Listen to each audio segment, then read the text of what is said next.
my, what big wheels you have. My, what big doors you have. My, what a big grille you have.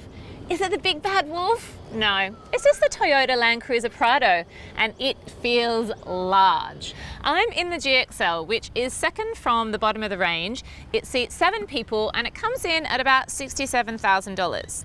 How did it feel on the busy week leading up to Christmas with me and my family? Let's find out.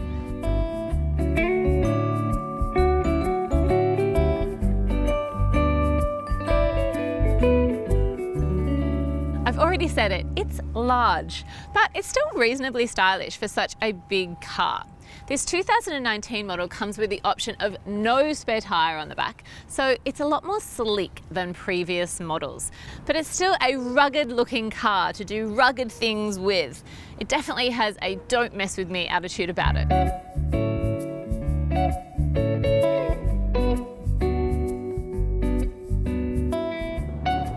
Driving in the Prado is good. It's very high. It's the only car I've ever been able to see out of my driveway with, so that's really helpful. There is a 2.8 litre diesel engine, so it has heaps of power to get up hills, to zoom along highways. You definitely won't have any issues with power in the Prado. For me, the size of the car really overtook the power factor because I live in a suburb where I have to squeeze into small parks every single day, and I have to do a lot of U-turns and 3-point turns, none of which are easy in a large Prado. I'm sure if I lived in a suburb where there were really wide streets and you could just drive into parks easily, I would have had a much better time. You do feel a bit superior though, being in a car this big. It's like, get out of my way. Clearly I'm the big one you need to move for. I'm not sure if that's a good or a bad thing, but even though it is big, because it's a diesel, it doesn't use that much fuel.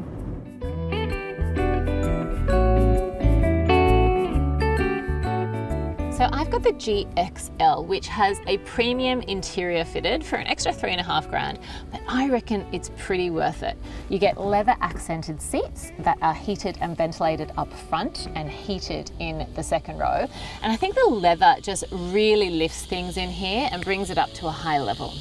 There is a lovely matte silver finish on the center console, and apart from that, the interior is not flash or fancy, but it gets the job done. For such a practical car with a clear off-road purpose, I think it would be odd to have really luxurious interiors.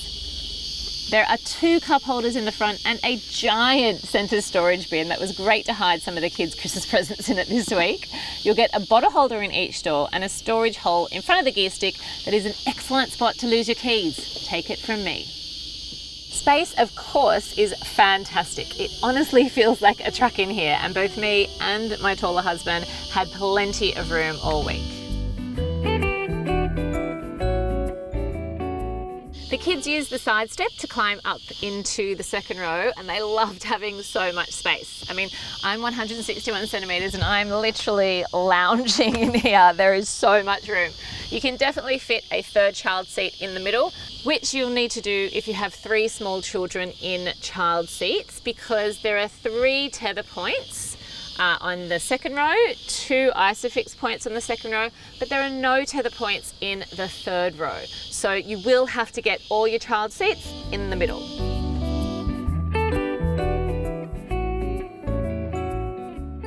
But the third row has so much leg and head space.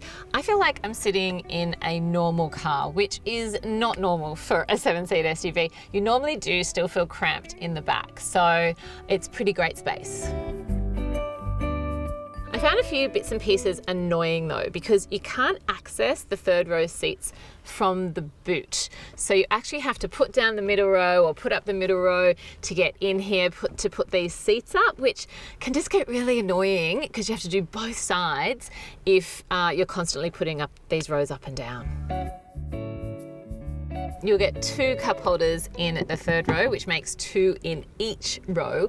Plus you get air vents back here and in the second row. So no rear passengers will be complaining about the temperature. Such a great thing in Australian summers. There's only one USB port, however, in the entire car, and that's all the way up the front. So I'm not sure what the kids will do back here with an iPad. What I found staggeringly confusing though was the size of the boot, because yes, there is tons of interior space, but for such a big car, you'd be buying it if you really needed to use this third row all the time. And if you're using the third row all the time, the boot is tiny, like smaller than a CX-9's or a Toyota Kluger's, which has small boots anyway, but at least you can fit groceries in those boots. Here, I couldn't put my groceries in. They would have just fallen out the moment I opened the door. So I just found this whole situation a little bit useless. The boot opens from the side, so you'll need a fair amount of room behind you to open it fully.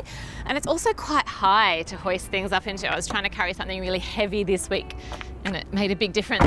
But there's this little sneaky window opening so you can check on the kids. Toyota uses its own multimedia system, which is easy to connect via Bluetooth, and you can listen to music and podcasts, but it still doesn't have Apple CarPlay or Android Auto. So using the sat-nav that's in the system is still a little bit clunky to navigate. Safety-wise, there are airbags for driver and front passenger, plus side curtain airbags that extend all the way to the back row.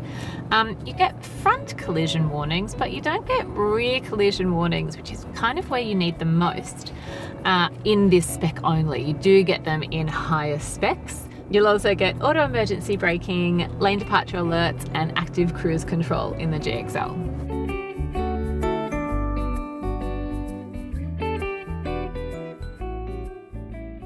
The Toyota Land Cruiser Prado is a good car to drive, but I was a bit confused by the purpose. If you just want a 7-seat SUV, there are other, more conveniently sized cars around. But if you want an off-road 7-seat SUV, then the Prado could be better suited to that purpose. I gave it a family rating of 7 out of 10 because it fit all of us so comfortably, even if I did have to put the back row down to use the boot. My children gave it an 8. They love cars that feel big and tough. Like this video, subscribe to our YouTube channel, or click through to our website.